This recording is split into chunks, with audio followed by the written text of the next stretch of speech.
So here's my new blank document.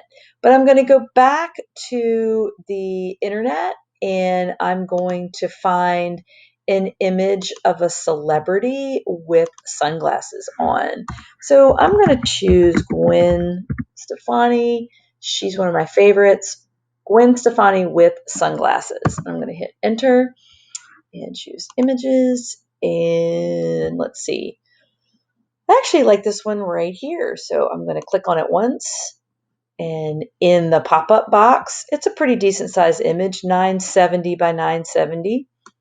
I'm going to hit right click and choose save image as, and make sure I know where I am saving Gwen Stefani. I like to change the names of things because I like to be very organized on my computer because I have a lot of stuff on my computer, which you probably do too. So the more organized you can stay, the better. There's my Adobe Visual class, and I'm just going to hit save. Okay, so let's go back to Photoshop.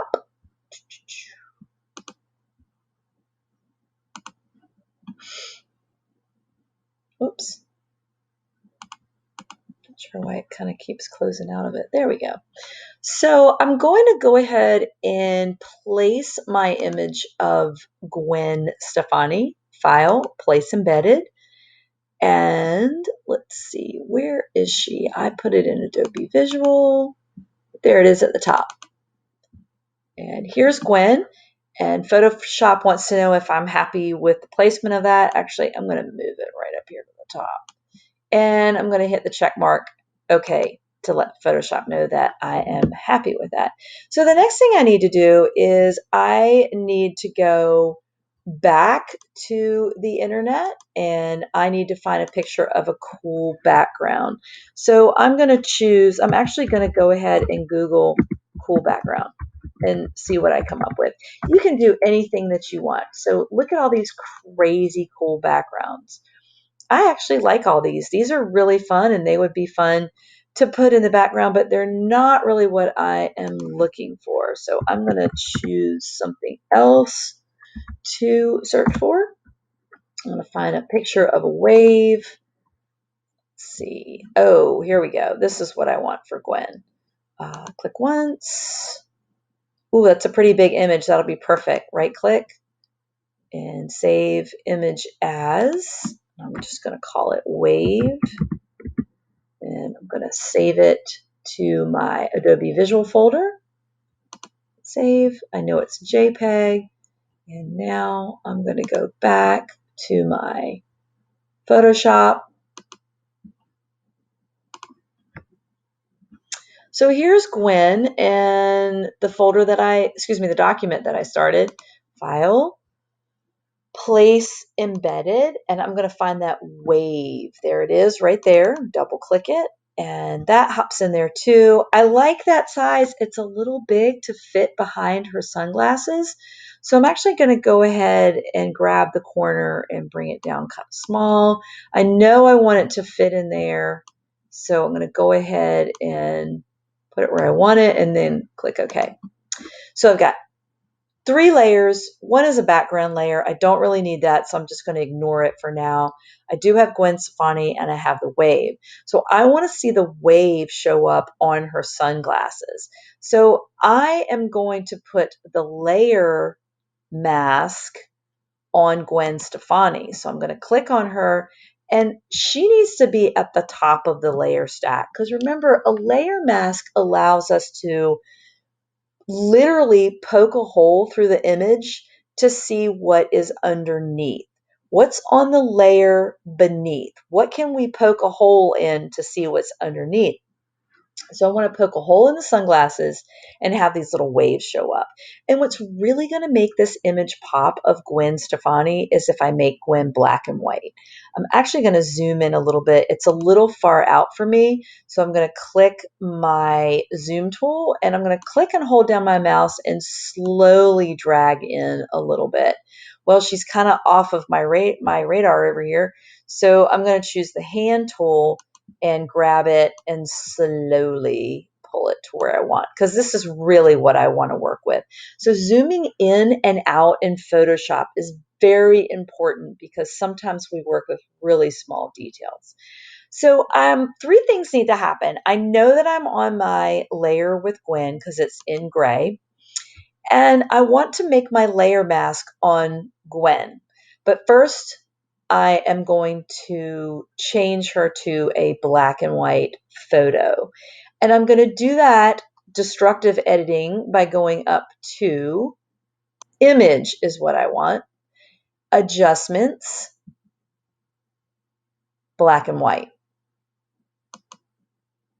When I do that, I do get lots of options to show up to control the blues and the reds and the greens and the yellows, but I just want it black and white, and I'm going to click OK. I trust Photoshop. So here's my Gwen Stefani layer. I turn it into black and white. If I click on my wave layer and hide the visibility on Gwen, I can see that my wave is actually still in color. So that's the beauty of doing destructive editing by going up here to the menu bar at the top. So let's bring Gwen back. I'm going to activate her. So let's make our layer mask. Three things need to happen. On the top layer, I'm going to go down to the bottom of my layers panel, and I'm going to choose layer mask or add a layer mask. If I hover for a minute over it, it will tell me what it is. If I click it one time, I can see in my layers, I got this little white box that shows up on the side of Gwen. If I click on Gwen, she has these brackets around her.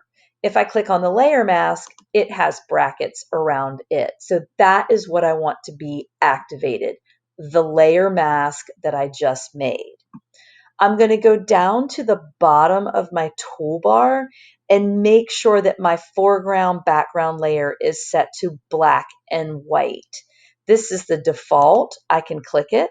If I want to reverse it and have black be the foreground color, all I got to do is choose this little switch arrow, and now black is in the front. You do want black in the front. That's the second most important thing. The third most important thing is I go up my toolbar and I choose the brush tool. Don't get confused and choose the art history brush tool. Choose the brush tool. So when I click that, I do get new options at the top. It's just a typical round brush. I don't want anything crazy. I just want this typical round brush, and I want the hardness to be 100. So now I'm going to take my brush and I'm just going to start to click and drag in the dark area of the sunglasses. And that is what I'm doing. If I want my brush to be smaller, I can click the left bracket key on the keyboard to really get into this little spot right here. Or I can always go back up here and change my brush size in here, bigger or smaller. Click the arrow to delete or collapse that so you can see it got a little bit bigger. So I've made some mistakes here. I've gone a little bit outside of the sunglasses. It looks a little rough. So if I choose the switch arrow at the bottom of the toolbar and I bring white to the front, white is going to hide or go backwards, so I can clean it up. Clean it up a little bit if I want to. All right, there we go. Not too bad. My mouse is a little chunky. Oops, that was a mistake. Control Z. Just want this little bit right there. So you can see I have made a layer mask, and you can actually almost see the little black area that I made here. Let me change my panel options so my thumbnails are larger so you guys can see. There we go. We can really see the dot right there. And I can go back to the wave layer, click on it. I'm going to hide the Gwen layer, and I'm just going to copy and paste this image right here. I'm going to choose Control C for copy, Control V to paste, and there it is. I'm going to move it right next to it, and I'm going to put that in the second sunglass. So bring back the visibility of Gwen, click on or activate or put brackets around the layer mask. Bring black to the front to reveal what's underneath. Brush tool, and same thing. I can just start to go around and around, and now I can see that Gwen is dreaming about waves through her sunglasses. Pretty cool. There's the other one right there. So I'm going to zoom out or Control 0 to fit to window, and I have just made a celebrity sunglasses assignment.